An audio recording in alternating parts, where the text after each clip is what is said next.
Yeah. It was Robin. It was shooting a car scene, and she just like slams the Glove compartment. glove compartment shut.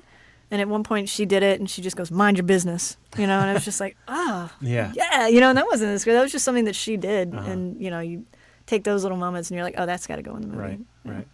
Yeah, that's cool. So you alluded to the music, right? You wrote the music to the script.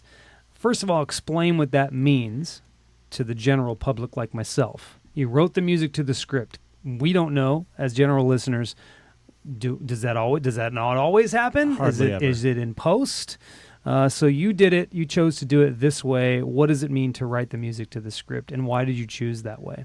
Well, I've been working with the same composer for 10 years. He's scored everything I've ever done. I met him at film school when he was doing the Thornton School of Music. I think it's an MFA, and it might be the only one in the world that does film composing.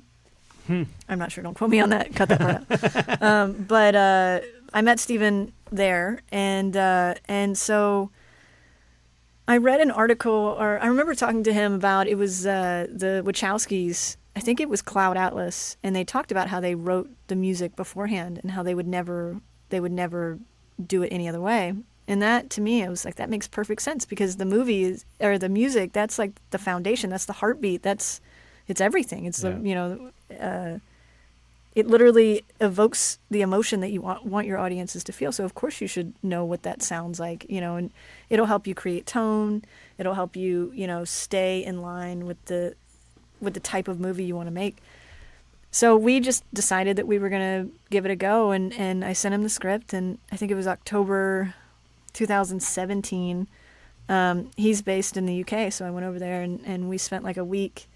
And at that point, he already had 2 options for the town theme, which is the first piece of music you hear. It's in the opening.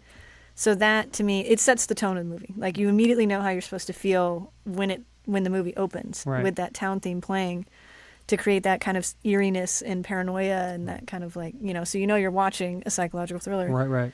And man, he just nailed it. It was so good. It's in the movie now. Like, I didn't touch it. I just was like, fuck, this is so good.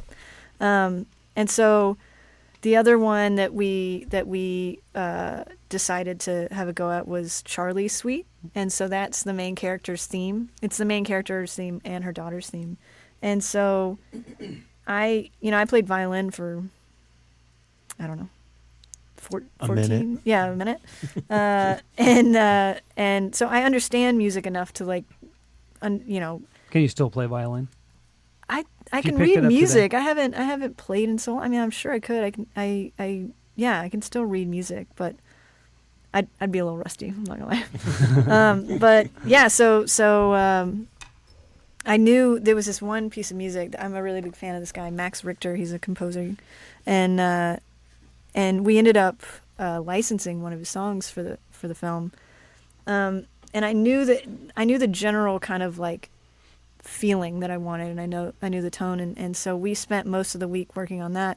And actually the credit sequence, that's what we wrote, and we didn't touch it. So that's what we wrote in October 2017. And so when I was on set, I would go and I would let the actors listen to those cues, to give them a feeling. That was one of the things I was going to ask. Which was really helpful, because especially for Robin, in some of those like heartbreaking moments, you play that score and you're just like, oh fuck. What better way? Yeah. Oh, that's so cool. Yeah. What better, especially for me, because I love the language of music, and what better way to deliver, hey, this is how it's supposed to feel, than to play the music. How brilliant is that? Yep, totally. It really love helped. that. I Yeah. love that. That's such It's a a cool unique. concept. It's a unique thing that Fash did, and Steven as well. Almost the majority of the time, it's done in the 11th hour. Yeah. They're still writing music while I'm mixing the movie. Well, here's the other brilliant thing about it, was that I refuse to use any temp music in an editor's cut or a director's cut, because I just find that you fall in love with it, and then you edit edit the film to it, and you're just really setting yourself up for failure. You're setting the composer up for failure. So I would only use Steven's music in those cuts. That's awesome. But we already had so much written that we were able to do that because we had so many different town themes, and we did have like an alternate for Charlie's Suite, and so we were able to lay in music and literally like make tweaks to what he had already written in the edit, which was super beneficial. Yeah, that's what I was going to ask. So when he writes it, he's writing a general theme, right? You said some of them stayed the same, like the town scene, but you're just writing a general. This is close, but then you make adjustments at the end, right? Based on the length of the scene and all that kind of thing. Okay, gotcha. Yeah, I mean, we spent, oh my God. Which makes it easier that makes it easier though for, I think, a composer, because you already wrote it a little bit. Now you just make minor adjustments to change length and stuff like that. But you're saying it was a nightmare for him a little bit. Yeah, I kind of, I mean, we're buddies, so it's fine. But I think he still loves me. I don't know. But yeah, I mean, it was he put in so much work. I mean, it was nonstop.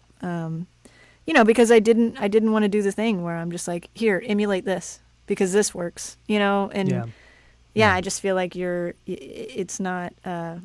Is that something you'll do for forever now? Yeah. I mean, with every film that you do? Yeah, there are two things that I'll always, one thing that I will never do and one thing I'll always do, which is I'll always write the music before I shoot, and I will never send a rough cut out ever again. Nice. What does that mean, rough cut? A rough cut is before you, it can mean a lot of things. I mean, you can still be editing. A lot of times what it means is it's the cut of the film. It's the picture cut. So it's before it has sound, color, VFX, and music. Yeah. So it's... Where are you sending it to that you'll never send it to again? Festivals. Oh, okay, gotcha. Anybody, ever. I'll never let anybody see a rough cut again. Yeah. Did you do that? Yeah. Okay, that's how you know. Fucking huge mistake. Never doing it again. Yeah, because there's no way, and not to like shit on film festival programmers or anything like that. Like, good Lord, I really should keep my mouth shut right now. But but they say, oh well, we can see where it's going to go. No, they can't. Yeah. That's impossible. You can't see where a film's going to go. You don't know how that's going to feel after you mix the sound and you do color and VFX especially. I mean, shit, man. This film had 184 VFX shots.